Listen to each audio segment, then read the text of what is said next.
¿Qué tal amigos? ¿Cómo están? Soy Antonio Sánchez Ballinas, coordinador del programa Radio M12 que se transmite por esta, su casa, el 96.9 del FM Radio WAP.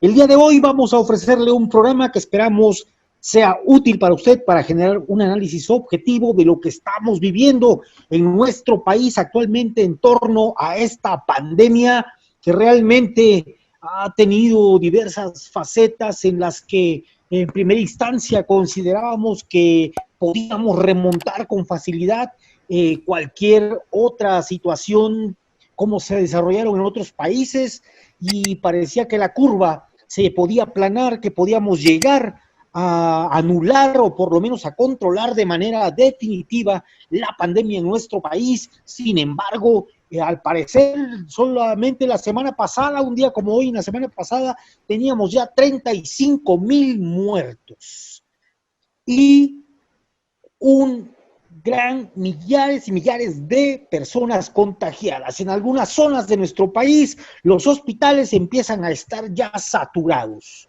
Enviando incluso a la Ciudad de México a algunos pacientes porque ya no es posible atenderlos, al menos eso está ocurriendo también aquí en la ciudad de Puebla. Hoy vemos que es justamente la clase obrera, los trabajadores, los que no pueden quedarse en casa porque tienen que ganar el pan de cada día, los que están sufriendo el contagio y están muriendo. Realmente eso es lo que está ocurriendo el día de hoy. Y parece que esto puede ser incontrolable. Ya tenemos los niveles de Italia, los niveles de España. Somos el segundo lugar en América Latina, después de Brasil, en contagios y en muertes. Y Puebla está en el segundo lugar a nivel internacional de contagios de COVID en el mundo.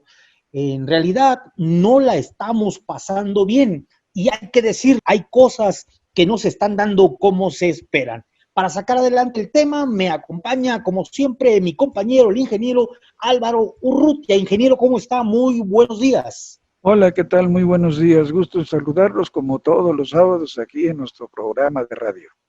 Correcto, ingeniero, gracias. Y está también con nosotros el economista Marco Álvarez. Marco, ¿cómo estás? Muy buenos días, compañeros, listos aquí para el tema de hoy. Correcto, pues quiero empezar con ustedes, ingeniero.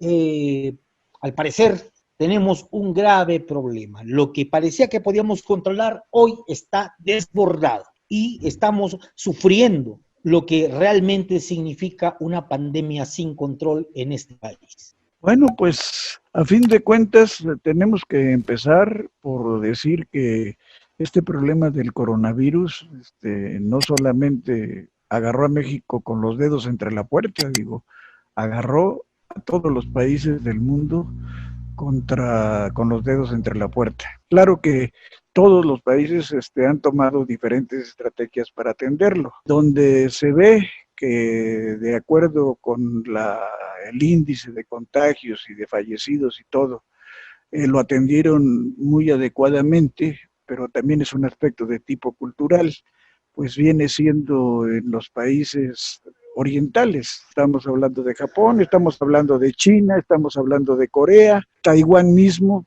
pero es su cultura y otra cosa que les sirvió mucho, sus sistemas de identificación que tienen ellos a través de los aparatos celulares, que tan pronto veían que una persona había estado cerca de un punto de contagio, veían con quiénes había contactado a esta persona por medio de GPS y a todo el mundo a los sistemas de cuarentena. Entonces, esto funcionó, les funcionó perfectamente bien. Italia fue otra cosa. España fue otra cosa y otros países europeos no se presentó aparentemente tan grave el problema. Sin embargo, una cosa que también debemos de ver, este sistema, enemigo oculto, que de nada sirve que se pretendan cerrar fronteras, como muchos han dicho, porque pues este tipo de virus es un enemigo que a todos nos toca y que todos tenemos que luchar contra él. Sí mostró las grandes deficiencias de los sistemas de salud de todos los países. Eso es una cosa que antes de abordar el aspecto de México hay que tomarlo. ¿Por qué? Porque la tendencia de este concepto neoliberal o de este sistema capitalista era precisamente la privatización de los servicios de salud. Y en esa privatización de los servicios de salud, pues se vinieron perdiendo capacidades para atender en forma pública las cuestiones de salud.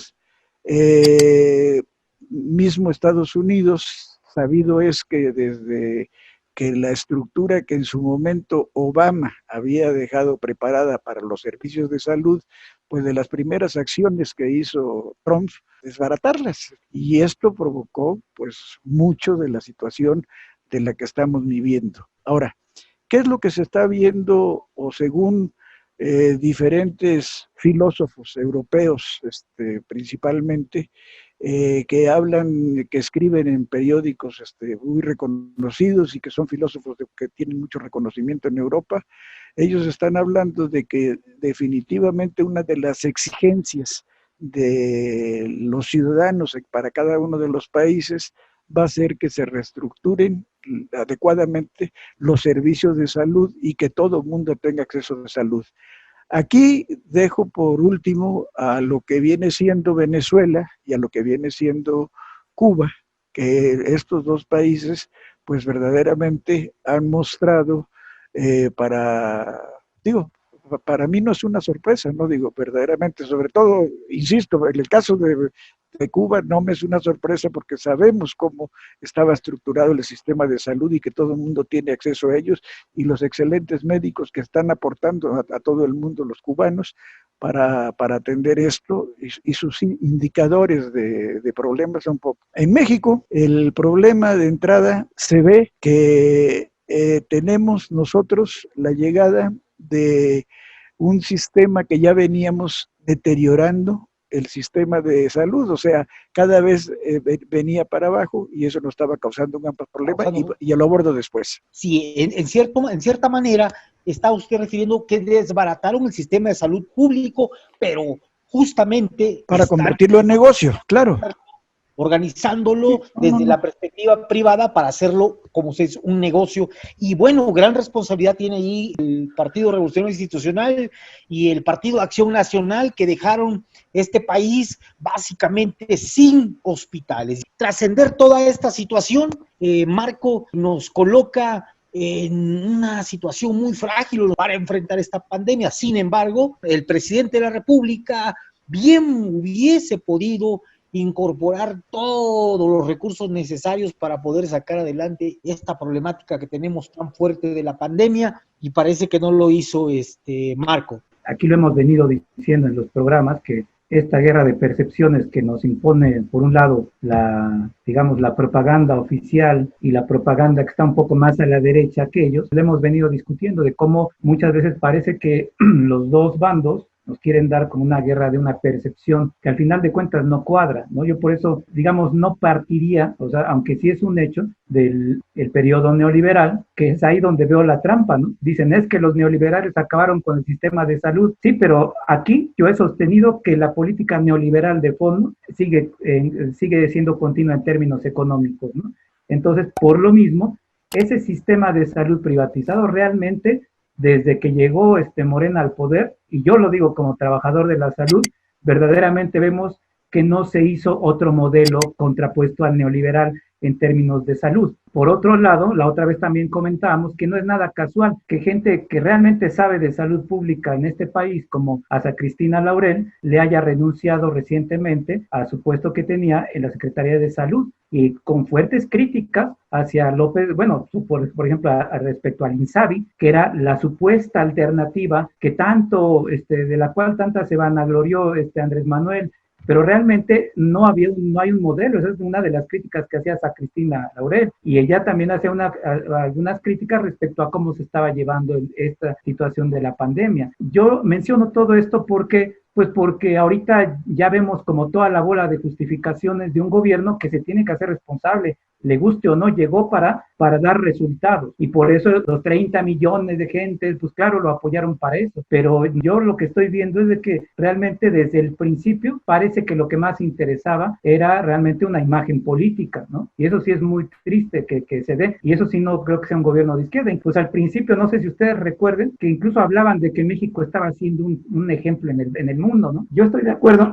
que no se puede comparar, digamos, ciertas condiciones de muchos países. Si nos vamos a quejar de la situación que vive México, de que nos dejaron un cochinero y etcétera, etcétera, ¿por qué Venezuela? No es que le dejaron un cochinero, es que tienen una guerra económica y es que les están quitando sus recursos activos y de sus empresas petroleras. Resulta que el Reino Unido no les quiere dar el oro, de que tienen las reservas de oro. Todo lo que hemos comentado respecto a Venezuela, digo, ellos no andan llorando tanto, ¿no? Yo por eso digo que parece que va a ser el gobierno más llorón del mundo. ¿Por qué? Pues porque no somos el único país en la historia de la humanidad que ha pasado por verdaderas tragedias, por hambrunas, por guerras, por sabotajes, por colonia, etcétera, ¿no? Cuba, pues díganme si Cuba no tiene, tendría un pretexto para decir, pues venimos bloqueados, nos dejó un cochinero hace cuántos años Batista, y pues digo, seamos serios, ¿no? Porque yo les digo esto porque estamos viendo que al inicio de la pandemia, pues realmente todo el mundo parecía que incluso no lo tomaban en cuenta. O sea, aquí ustedes revisar, yo he mencionado también revisando la gráfica de la Universidad de Johns Hopkins, de Baltimore, resulta que Andrés Manuel ya estaba diciendo que, y esto sí, yo creo que ningún adorador de la 4T me lo podría rebatir. ¿Por qué no tiene un costo político que un jefe de Estado diga, finalizando abril, que ya estábamos domando la pandemia? Si ustedes revisan de veras, si lo vemos bien en términos de la gráfica, pues apenas andábamos por unos picos de 1,200 casos diarios de contagio, en el pico más alto, ¿no? Y todavía lo que nos faltaba. Entonces, realmente, y luego, por ejemplo, eso sí es cierto, ¿no? Que habían dicho, que esa es otra parte de lo que voy a argumentar posteriormente, que el genio López-Gatell, pues había dicho, ¿no? A finales de abril, que iban a hacer sus expectativas, sus proyecciones de muertes eran entre 6,000 y 8,000 muertos, ¿no? Y ya en junio, ya en los principios de junio, hablaba ya de 35,000, y de verdad ahorita, si ustedes ven las cifras, ha habido una manipulación también por parte gubernamental del cómo se presentan las cifras, hasta la forma de presentar las cifras ya la están presentando muy a lo neoliberal, ¿no? Hace como que todas las gráficas, así como cuando antes los gobiernos salinistas nos hablaban de cómo le ve a la economía, y pues claro, la economía y los números se pueden, cualquiera no son absolutos, ¿no?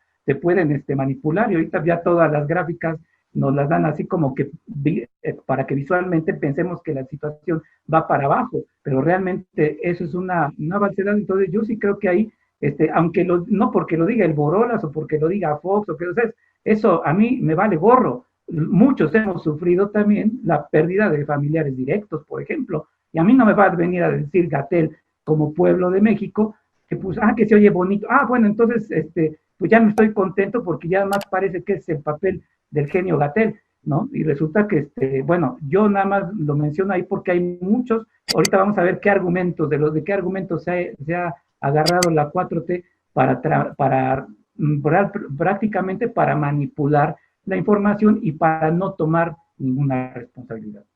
En este programa, Radio M12, nos hemos caracterizado siempre por decir las cosas tal como resultan de un análisis objetivo, porque como lo hemos dicho siempre, nunca, jamás le hemos firmado cheques en blanco a nadie. Y realmente usted puede pensar, puede decir que la problemática también no solo depende de Gatell, sino de la gente que no entiende, que no guarda su sana distancia, que no toma las medidas necesarias, pero hemos planteado también en este programa que hay gente que vive con una cubeta de agua al día, no va a poder lavarse las manos siguiendo esas recomendaciones. Hay comunidades que no tienen hospitales, hay más de 35 millones de personas que están viviendo del empleo informal y tienen que salir a trabajar. las obreras, los obreros, las políticas que no fueron suficientes y necesarias para poder controlar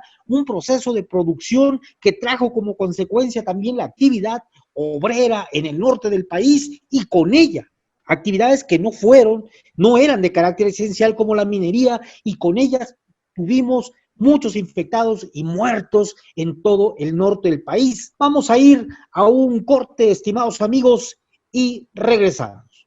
Ya estamos de regreso, estimados amigos. Una cosa muy simple, fíjense ustedes, estimados radioescuchas, antes de darle la palabra al ingeniero, características como estas que no se dan en México, pero sí en Cuba y sí en Venezuela. No se espera a que acuda el enfermo. Los médicos cubanos, los médicos venezolanos realizaron campañas de ir casa por casa para ir, verificar cómo se encontraba la gente, cómo estaba la población. Y a las personas que encontraban enfermas se les daba la atención, las instrucciones adecuadas de acuerdo a los elementos que ellos tenían. Aquí no, estimados amigos. Aquí le dice a usted, quédese en su casa, atiéndase como pueda, pero si no, vaya usted al hospital. ¿Y sabe qué? Ir al hospital era más riesgoso que quedarse en su casa. Así de plano está la situación en este país. Ingeniero, le escuchamos. Bueno, pues primero me voy a poner en riesgo de que el presidente diga que andamos de politiqueros, porque él, ahorita que lo están criticando por el asunto del coronavirus, pues dice que son politiquerías de segunda categoría, ¿no? Y eso mismo le dijo la otra vez a los tabasqueños, allá a sus paisanos, cuando le reclamaron ciertas cosas, ya déjense de politiquerías, porque si no ya me voy, ya dejo de hablar. Y esas son sus salidas. Me preocupa también cuando él está diciendo que en el caso de iban a cambiar el método estadístico para medir, que ya no iban a sacarlo como lo estaban midiendo, sino en base a cada millón de habitantes.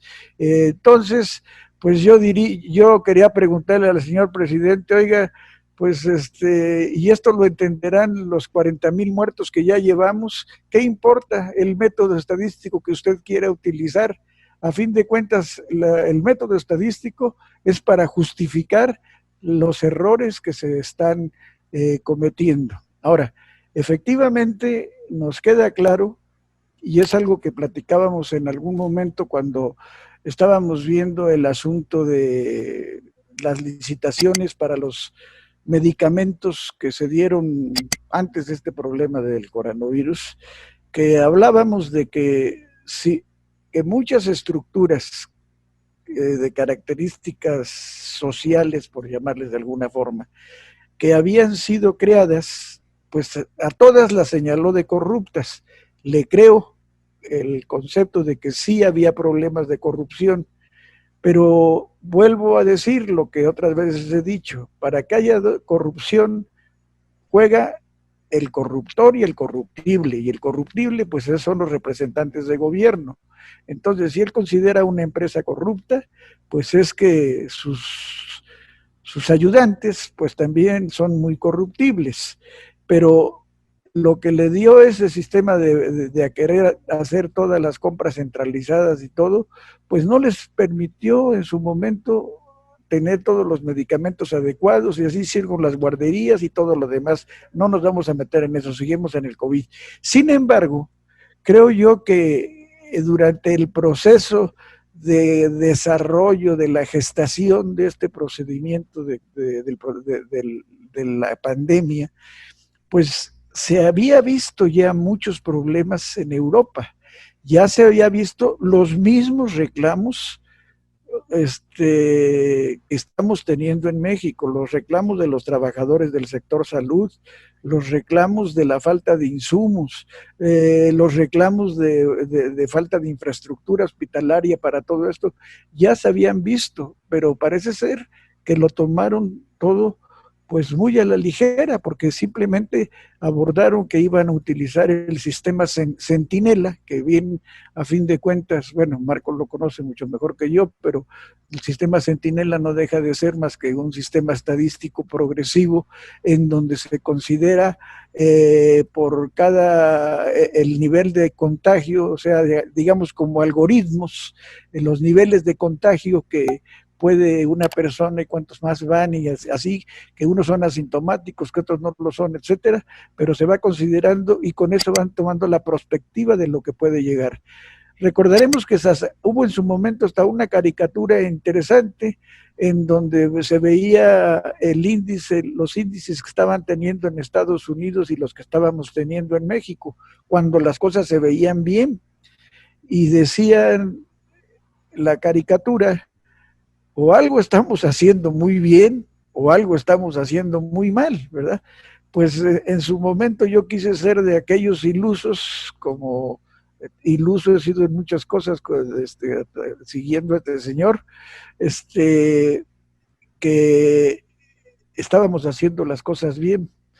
Ya la realidad es que no se están haciendo las cosas bien. Ahora, sí se vale tomar en cuenta lo siguiente, que desgraciadamente nuestra cultura que tenemos en México, pues hay un sector que tiene la necesidad de salir a trabajar y que se va a exponer, pero toman las medidas posibles necesarias para protegerse. Otros ni siquiera hacen eso. Salen a la buena de Dios sabiendo que se pueden proteger, pero lo más preocupante son aquellos estratos sociales que no tienen necesidad de salir y que salen a pachanguearla sin protegerse. O sea, parece ser que una vez más a los clásicos, como somos los mexicanos, nos gusta jugar la ruleta rusa, ¿no? Y aquí pareciera que nos gusta jugar a la ruleta rusa con el coronavirus. Y esto está provocando, pues precisamente, el gran aumento de contagios que se están teniendo. Pero indudablemente que el problema surge en el origen. El problema está en las fallas de la estructura del manejo de toda la cuestión del coronavirus, porque, pues, como decía Cedillo, ¿cuál es el plan? Pues que no hay plan, ¿verdad? Porque bueno, pues, no se ve un plan, no se ve un plan claro. No se ve un plan. Bueno, no, pues digo, hay gente que tiene que salir a trabajar y me queda claro. Parte de eso. Hay otra gente que no.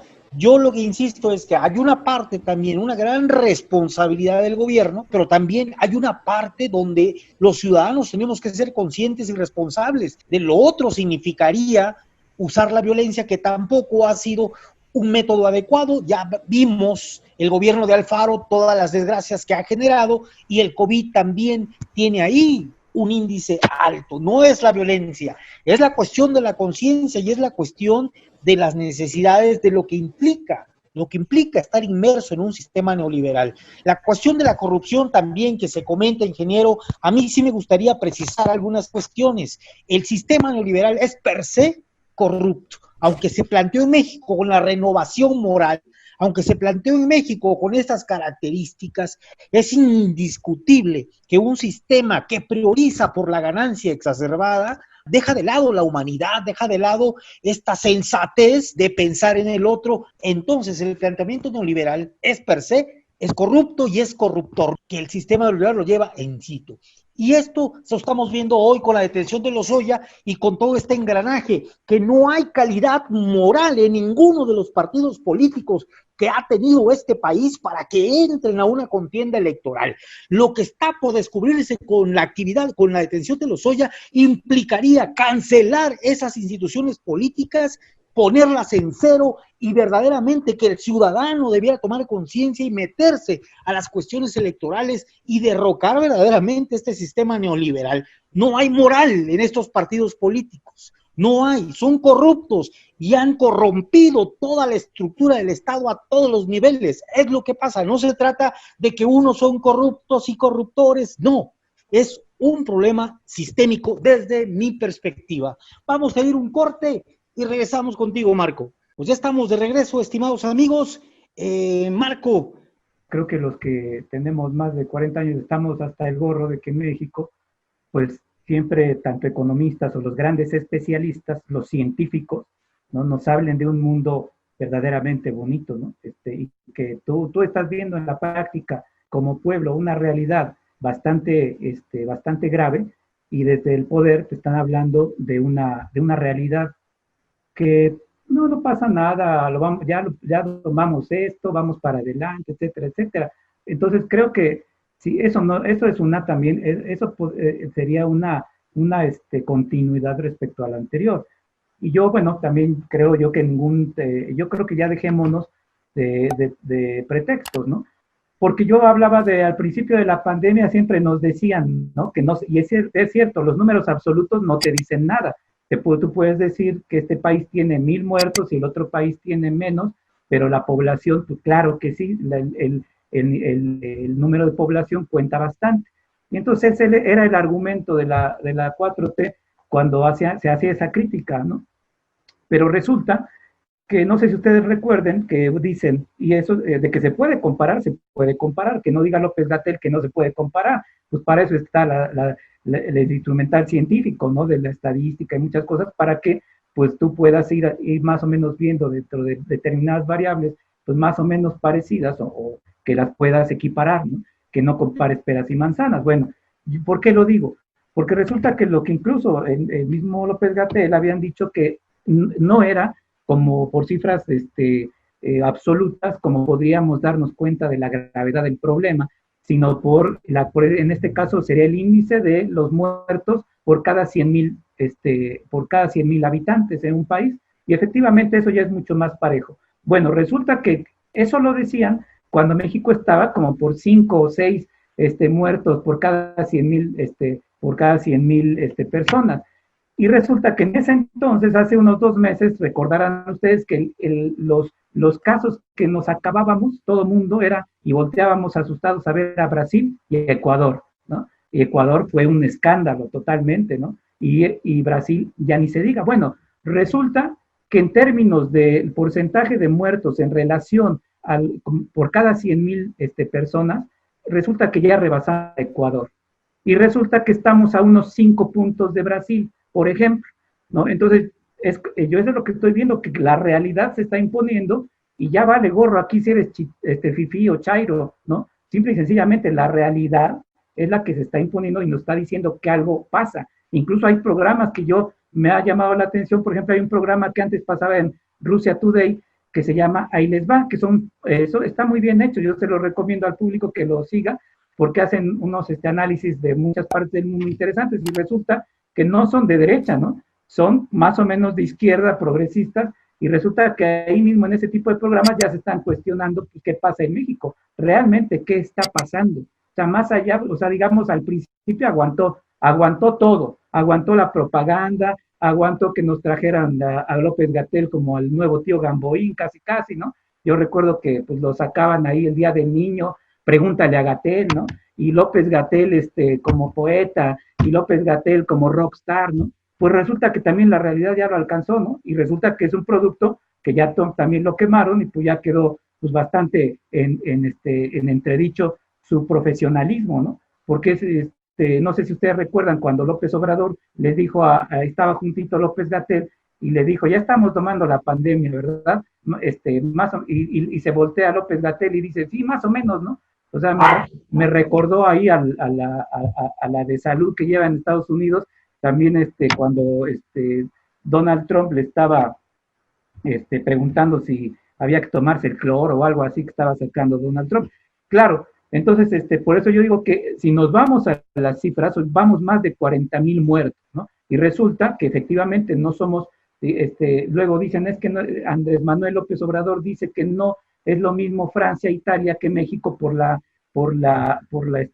población, efectivamente, pero resulta que ya vamos llegando a esos niveles, ¿no? De Europa. Estamos también por cada 100,000 muertos, cada 100,000 personas, también ya estamos llegando a los niveles que tiene Holanda, por ejemplo. Pero entonces a lo que voy es, cuando la realidad se impone, entonces ya es hora de que el gobierno sí asuma determinada responsabilidad. No hacía falta dinero, o sea, aunque haya estado Cuba, la clave del sistema de salud cubano no es el dinero necesariamente, es la organización comunitaria, la organización social, y lo que tú bien decías, Ballinas, que aquí no se hizo, y te lo digo también como trabajador de la salud, que bien se pudo hacer una búsqueda intencionada de casos para cortar las cadenas del contagio y para hacer más pruebas también, ¿no? Entonces, bueno, ahí la realidad se está imponiendo, y pues si quieren, como dice el Inge, pues que nos digan lo que sea, ¿no? Pero yo les digo a la gente que ha sufrido la pérdida, ahorita tú platicas con quien sea,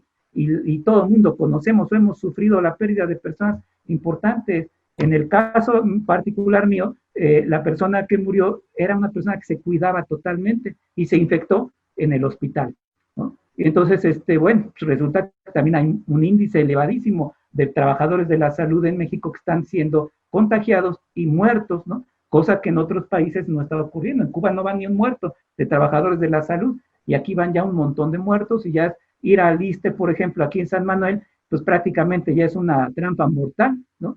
Y lo digo con conocimiento de causa, ¿no? ¿Y por qué? Pues porque hay cosas que te dicen y tú las oyes del personal que trabaja ahí y te dicen, efectivamente, ya estamos hasta el gorro, no nos han dado material adecuado, etcétera, y no porque sean fifís. A mí también, digo, al principio ni cubrebocas nos daban, ¿no? Ahorita ya nos están dando un cubrebocas, pues de esos medios chafas, uno cada día, y pues ya con eso, que Dios te bendiga y punto, ¿no? Pero esa es la realidad. Yo lo que quiero es que está bien si hay alguien que quiera aplaudir a la 4T, pero pues, ¿qué es más importante, no? ¿La imagen del dirigente o la realidad del pueblo?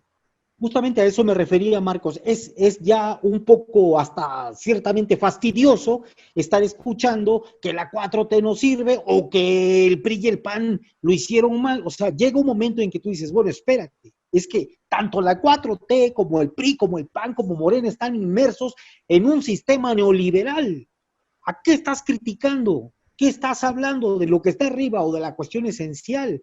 Es el problema. El problema es que la gente debe entender que lo que hay que atacar de raíz no es a un hombre, no es a una cuarta transformación, no es un PRI, no es un PAN, sino es un planteamiento sistémico que hace de esto una porquería, que hace de la vida social una porquería, porque a este sistema neoliberal, a ese sistema capitalista no le importa, no le interesa para nada el bienestar del ciudadano, del hombre o de la mujer. Simple y sencillamente la ganancia está por delante, caiga quien caiga. Ingeniero, bueno, pues vamos a escucharlo.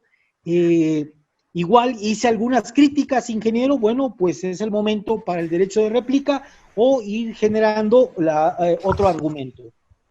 No, digo, pues creo que los comentarios que hiciste son correctos.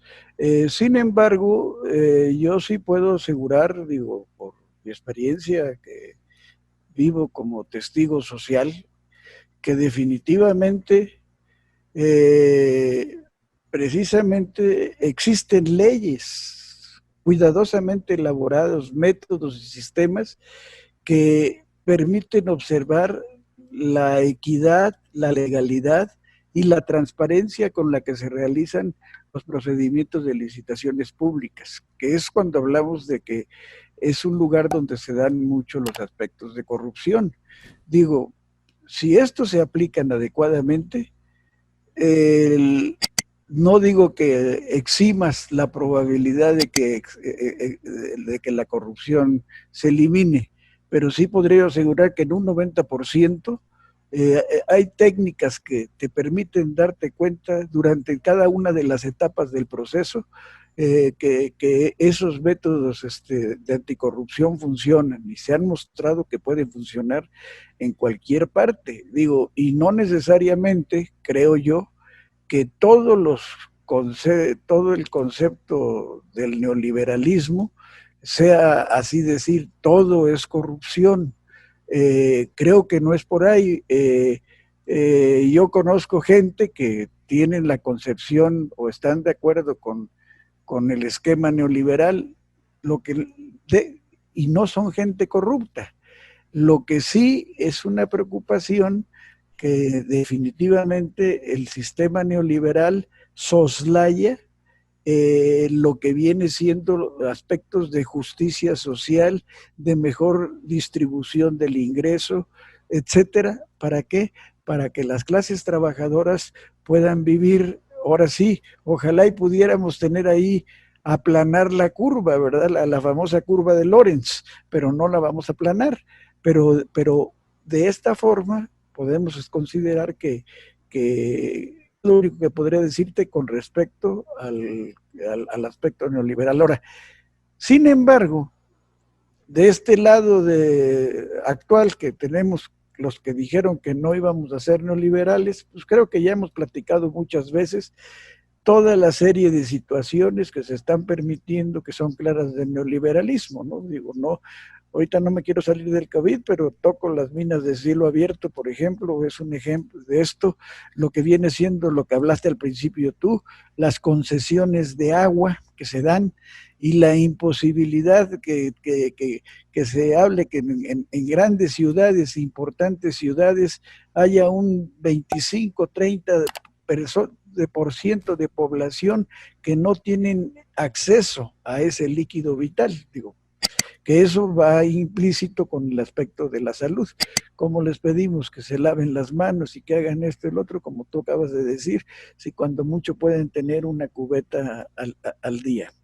Ahora, por otro lado, dentro de mismo Morena, pues ya sabemos que las leyes de atracción de los políticos, digo, aplicada en los políticos, pues atrae a los de su misma especie, a otros políticos, y políticos del PRI y políticos de otros partidos que hoy son parte de Morena, y como que, así como que unas blancas palomitas, pues no lo fueron. Ahí tenemos a este señor Armenta, discípulo de Marín, y bueno, pues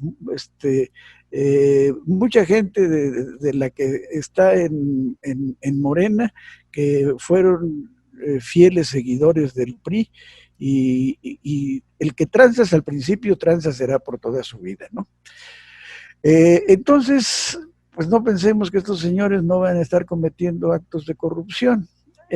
Sin embargo, a mí me llama la atención, por ejemplo, el caso de Portugal, porque esta es otra situación que sí no debemos de perder de vista, que ese antagonismo, ese pleito tan profundo que hay entre los partidos políticos en México, pues ha provocado también, es muy difícil poder gobernar ante la crítica constante, y es que ya no sabes ni qué hacer, porque hagas lo que hagas, subas, bajes, te muevas a la izquierda, a la derecha, hazle como quieras, de todas maneras te van a criticar. Quería yo poner el ejemplo de Portugal. Si vemos los indicadores de Portugal, que comparte pues alrededor de 2.600 kilómetros de frontera con España, y España tuvo una situación muy grave. Portugal, sus indicadores no son tan fuertes. ¿Cuál fue la diferencia? La diferencia es que ahí sí, a pesar de que los partidos políticos, como todo partido político, van a estar en contra de, tomaron una decisión, vamos juntos todos en esta. Y aquí simplemente los partidos de oposición pues no se han querido sumar a una determinada estrategia que está planteando el gobierno. Y si no se quieren sumar, está bien, que no se sumen, pero en vez de criticar, hay que aportar. Entonces es lo que debieran de hacer, aportar, decir, señores, nosotros estamos viendo esta situación que están haciendo ustedes, creemos que lo que se debe de hacer es esto. Pero lo que sí también es claro es que pues el presidente se autodenomina de terco, o de obstinado, o de obcecado. Eso a veces es un, ¿cómo podemos decirle? Una ventaja en determinadas situaciones, pero hay situaciones en que ser tan terco, pues entonces te pone en situaciones desventajosas, y yo creo que esta es una de ellas. La situación es muy desventajosa, no hemos hablado y no daba tiempo a hablar del aspecto económico, pero el aspecto económico se está viniendo también por la borda, no nada más provocado por el coronavirus. Ya veníamos hacia él, pero esto se ha visto agudizado aquí. Y las acciones que se están tomando, pues también son verdaderamente muy deficientes. Creo, en lo personal, pienso que no es posible sostener a una persona que ya, pues ya está claro que un día dice una cosa, otro día, yo la verdad ya no sé ni cuál, un día dice una cosa, otro día dice otra, que le cambia por acá, le cambia para allá, pues ya dices, ¿de cuál te creo? Digo, tú, o un centro delantero de un equipo, pues si no mete goles, lo quitas, ya es una apreciación personal. México no es un partido de fútbol, la problemática, y con todo respeto, yo no creo que la problemática de México se deba a algo que usted llama necedad de Andrés Manuel López Obrador. Yo creo que hace falta un poco más de análisis interno para entender... No, espérame, estamos hablando del asunto del COVID. Sí, no por eso. No, pero usted no está diciendo que la terquedad de Andrés Manuel... En este caso. De México. Por eso, a ver, Toño, por eso... Que viva el neoliberalismo, cambiemos al terco por uno menos terco, y entonces las cosas van a estar bien. Por eso partí que hay veces que es ventaja. No, pero no se trata de una cosa. Mire, pues, en política no hay tontos. En política lo que hay son posiciones ideológicas. Aguas. Marco, pues vamos ya cerrando, pero vamos a ir a un corte y regresamos ya para cerrar el programa. Vamos a un corte y regresamos. Vale. Tengo derecho de réplica, porque no estoy de acuerdo. Ya estamos de regreso, estimados amigos. Voy, si me permites, Marco, a darle al ingeniero 2 minutos, por favor, para el derecho de réplica. La propuesta es básicamente que no es por la terquedad de Andrés Manuel que México tiene problemas. Es por seguir una política neoliberal. Ese es el problema de fondo que tiene nuestro país, y si alguien cree que Andrés Manuel es un tonto, un terco, un necio, un tipo de ocurrencias, realmente está muy equivocado. Es un tipo con toda la claridad política, con toda la intención política, que dirige un país que no por nada llegó a ser presidente. Estar o no estar de acuerdo con él, eso es otra cosa. Hacer un análisis, pero descalificarlo, implica también darle al traste al análisis objetivo y científico de lo que pasa en nuestro país. Ese es mi argumento, ingeniero. 2 minutos para usted. A ver, primero, por eso estoy diciendo, son situaciones distintas. Ahora, el hecho de que él mismo se autodenomina terco, o sea, yo estoy partiendo de cómo él se autodenomina, por eso lo estoy diciendo, él se autodenomina y lo ha hecho N número de veces, ha dicho lo mismo. Y hablando de casos históricos, por ejemplo, vamos a hablar de Napoleón, como el otro día mencionaba Andrés Manuel el asunto de la invasión rusa. Una de sus grandes estrategias de Napoleón fue la famosa batalla de Austerlitz. Y precisamente por su terquedad de Napoleón y sus conocimientos y su capacidad estadística y política, es de estadista y como político, pero en este caso como genio militar, su terquedad dijo, así vamos a atacar, y sus generales, no, así le vamos a hacer, y deshizo, es la batalla simbólica de Napoleón en toda la historia. Y por la misma terquedad se fue contra Rusia. Y a pesar de que sus generales le decían otra vez, oye Napoleón, pues mira, vamos a regresarnos, llevaba 950,000 hombres, regresó con 120,000, destruido y completamente por la misma terquedad. Entonces, hay veces que la gente, pues digo, la gente puede ser como quiera, pero él se autodenomina terco, y en este caso, yo lo que estoy hablando son donde sus terquedades no son que lo afecten a él, o no, a mí qué me importa que lo afecten a Andrés Manuel o no. El problema es que nos está llevando a millones de mexicanos en esa terquedad, porque él dice que sí, que es así, así debe de ser, ¿no? Y conste que comparto el proyecto de Andrés Manuel López Obrador y el de justicia social y todo lo que sigue, pero lo que está haciendo este señor no está haciendo justicia social, está haciendo clientelismo para las próximas elecciones. Eso es lo que está haciendo. Ahí está. Ahí está. Bueno, ahí están las dos posiciones. Usted, estimados amigos, no vamos a caer acá en una discusión porque podemos hacer una discusión bizantina. Ya está. Para mí son acciones políticas, para el ingeniero son cuestiones de terquedad. Y bueno, Marco, pues ya estamos por cerrar el programa. Escuchamos tu cierre. Pues bueno, digamos, más allá de si es terco o no, yo sí creo francamente que se ha tratado de pintar una realidad demasiado bonita e incluso mentir, ¿no? Jugar con la salud del pueblo, porque eso es lo que se está haciendo al final de cuentas, y presentando una realidad, incluso pues ya desde el primero de, más o menos desde el 6 de julio, más o menos incluso, la forma de presentar las cosas en la conferencia de Gatell es diferente, ¿no? Tú antes tenías los índices así como, digamos, como visualmente mucho más fácil de leerlos, ¿no?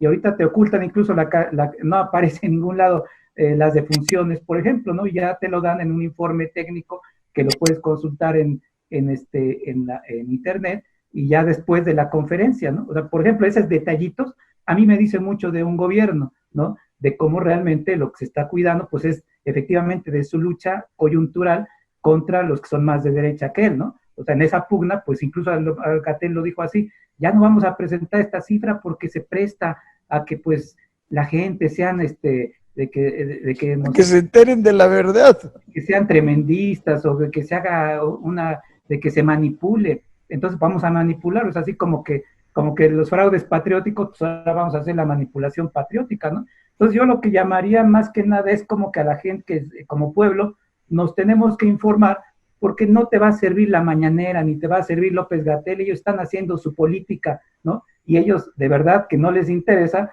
la salud del pueblo, y lo afirmo acá porque pues digo, no digo que al PRI y al PAN le interesaba, ¿no? Dios me libre, y eso que soy ateo, de decir algo así, ¿no? Pero efectivamente yo sí veo una continuidad en toda la manipulación que se está haciendo, y que incluso a mí se me hace, ya para cerrar, pues nada más y fíjense, o sea, si analizamos a fondo el en qué basan su éxito, ¿no? Dicen que la estrategia ha sido un éxito por el índice simple y sencillamente de que los hospitales no han sido rebasados, de que no han sido colapsados y de que hay camas de hospital, ¿no? Pues resulta que pues, mucha gente está muriendo en su casa, mucha gente se está muriendo fuera, o llegan a morirse a los pocos días, lo digo también con conocimiento personal de causa, llegan y al segundo día la gente está muerta que salió de su casa más o menos adecuadamente, ¿no? No sabemos, o sea, realmente no hay por lo visto no hay condiciones realmente para intubar a la gente, todo el conocimiento de que se trata, etcétera. Entonces, yo sí veo eso, o sea, lo digo claramente, y digo que la realidad, incluso esto no ha acabado, ¿no? O sea, al final de cuentas, pues que sí, o sea, cada vez les queda menos margen para seguir manipulando, porque la realidad ahí va a quedar, ¿no? Históricamente ahí va a quedar, como, pues, y también que los servicios de salud, en realidad va a quedar que cuál es el nuevo modelo que proponen, ¿no? O sea, el nuevo modelo antineoliberal de salud, pues vamos a ver, ¿no? O sea, a ver dentro de otros 3 o 4 años a quién se le echa la culpa, ¿no? Pero bueno, yo hasta ahí la dejo. Pues. Va a ser una situación bastante difícil la que estamos viviendo en el país, estimados amigos. Ingeniero, 1 minuto, su cierre. Bueno, aquí, ahora sí, esto no termina hasta que se acaba. Y la verdad de las cosas es que hay mucha información, que muchas se las he compartido a ustedes, sobre los métodos estadísticos donde están determinando las perspectivas del asunto del coronavirus y los diferentes escenarios que se presentan en forma de curvas estadísticas, en donde en todos los casos hay valles y crestas, pero los valles nunca llegan a estar en valores de cero. O sea, vamos a estar viviendo con el coronavirus y quién sabe con qué tipo de mutantes del coronavirus. Entonces, lo que necesitamos es que el gobierno dé confianza de que se están tomando las medidas adecuadas. ¿Para qué? pues para que nosotros podamos salir también e integrarnos a la actividad económica con toda la confianza del mundo. Así es. Bueno, estimados amigos, estamos llegando al final del programa. Yo quiero decirles que no sé cómo nos estaría yendo en estos momentos si estuviera el PRI o el PAN, quizá igual, quizá peor, ¿no? Quizá más o menos, quizá nuestra rabia estaría más encendida y estaríamos exigiéndole a estos gobiernos priistas y panistas una atención como nunca la hemos tenido. Y actualmente, como tenemos una cuarta transformación, pues la gente cree y está muy calmada. No sabemos cómo podría haber sido ese panorama. Lo que sí es real, lo que sí sabemos, y el criterio de verdad que podemos manejar, el hecho concreto, es que el sistema neoliberal nos está golpeando. Se vista del color que se vista. Se llame como se llame. Si hay un planteamiento neoliberal, estamos perdidos o estamos perdiendo. Hay que encontrarnos y hay que tratar de no perder. Soy Antonio Sánchez Ballinas, por favor, pórtese mal, cuídese bien, nos vemos la próxima semana.